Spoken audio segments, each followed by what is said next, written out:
आपण जी स्लरी सोडली त्यातून आपल्याला चांगला रिझल्ट मिळाला व जास्तीत जास्त उत्पन्नात वाढ झाली.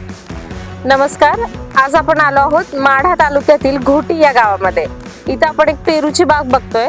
या बागेमध्ये पेस्टिसाइडचा डबल डोस झाल्यामुळे बागेवर एक थोडासा स्ट्रेस आला होता आणि त्याच्यामुळे बाग जी आहे ती ग्रीप घेत नव्हती.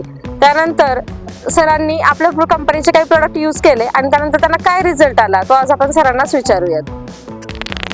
आपण जी स्लरी सोडली त्यातून आपल्याला चांगला रिझल्ट मिळाला व जास्तीत जास्त उत्पन्नात वाढ झाली व पहिल्या जी रासायनिक खतामुळे वापरलेला इफेक्ट आज त्या पेरूवर जास्त इफेक्ट होऊ लागला त्या रासायनिकचा. त्यामुळे स्लरीचा जास्त वापर केल्यामुळे आज आपल्या पेरूमध्ये जास्तीत जास्त उत्पन्न वाढले. किती कोंब बसला होता तुम्हाला? आधी एक 10,000 बसला, आता सध्या 40,000 बसले.